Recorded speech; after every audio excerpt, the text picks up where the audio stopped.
Hello everyone.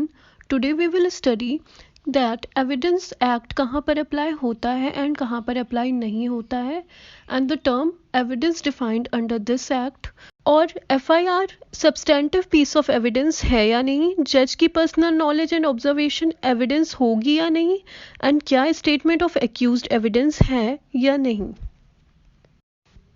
Indian evidence act 1872 के section 1 में mention है कि all judicial proceedings including court marshals पर इंडियन एविडेंस एक्ट अप्लाई होगा, बट कोर्ट मार्शल्स जो आर्मी नेवी एंड एयरफोर्स के अंडर है उस पर इंडियन एविडेंस एक्ट अप्लाई नहीं होगा, उसके सेपरेट लॉ है।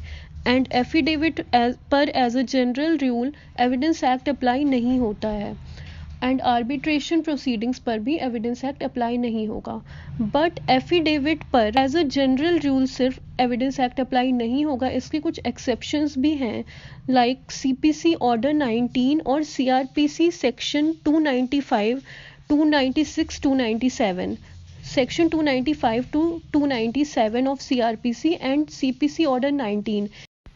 इन सेक्शंस के अंडर एफिडेविट पर इंडियन एविडेंस एक्ट अप्लाई होगा। Let's understand the term evidence. Evidence under Section 3 of Indian Evidence Act includes oral evidence and documentary evidence.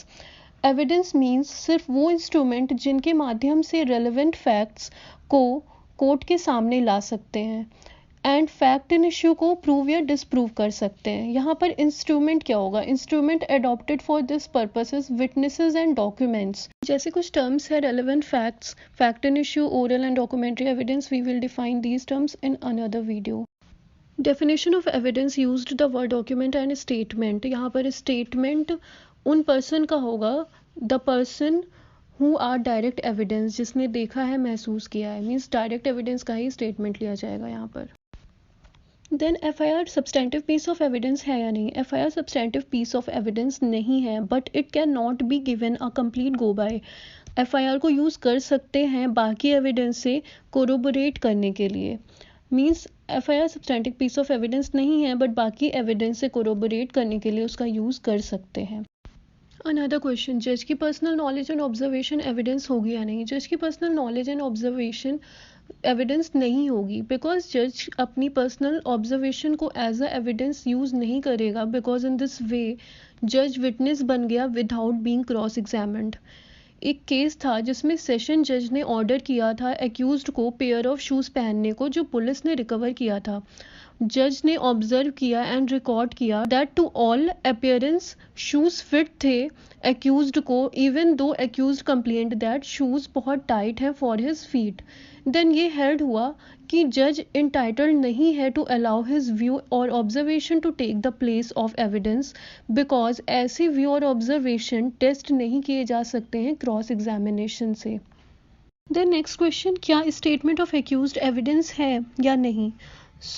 एक case है Hari Singh Bhagat Singh versus state of MP। Supreme court ने इसमें held किया था कि statement of accused under old sections 208, 209 and 342 and new section 313 of CRPC evidence में लिए जाएंगे, बट बाद में इसके contrary high court of Calcutta ने हेल्ड किया कि एक्यूज जब स्टेटमेंट देता है in answers to questions from court, मतलब जो क्वेश्चन कोर्ट ने पूछे हैं उसके आंसर में अगर कोई एक्यूज स्टेटमेंट देता है, वो ये वर्ड एविडेंस की डेफिनेशन में फॉल नहीं करेगा under evidence Indian evidence act, so इसको एविडेंस में नहीं लिया जाना चाहिए। बट देन ये डिसाइड हुआ कि कोई भी कन्विक्शन सिर्फ एक्यूज्ड के स्टेटमेंट पर बेस्ड नहीं होगा। Then next question is recording of evidence through video conferencing. Means recording of evidence, क्या एविडेंस को रिकॉर्ड कर सकते हैं वीडियो कॉन्फ्रेंसिंग के थ्रू? इसमें examination of witnesses through video conferencing को अप्रूव किया गया था सुप्रीम कोर्ट ने एक in civil case in state of Maharashtra versus doctor Praful B Desai में, जिसमें प्रोसिक्यूशन के अकॉर्डिंग कंप्लेनेंट की वाइफ को टर्मिनल कैंसर था। डॉक्टर अर्नेस्ट ग्रीनबर्ग ने उसको एग्जामिन किया था एंड एडवाइस दी थी कि उसका मेडिकल ऑपरेशन नहीं कर सकते हैं, सिर्फ मेडिकेशंस या मेडिसिन से ट्रीटमेंट चलेगा उसका। देन कंप्लेनेंट और उसकी वाइफ ने कंसल्ट लिया रिस्पोंडेंट से, जो सर्जन था विद 40 years ऑफ प्रैक्टिस। उसको डॉक्टर उस सर्जन को डॉक्टर ग्रीनबर्ग की एडवाइस का पता था, फिर भी उसने सर्जरी के लिए एडवाइस किया। इस केस में डॉक्टर ग्रीनबर्ग को वीडियो कॉन्फ्रेंसिंग के थ्रू एग्जामिन करने को अलाउ किया था। ट्रायल कोर्ट ने, as doctor Greenberg had expressed his willingness to give evidence but refuse to come to India,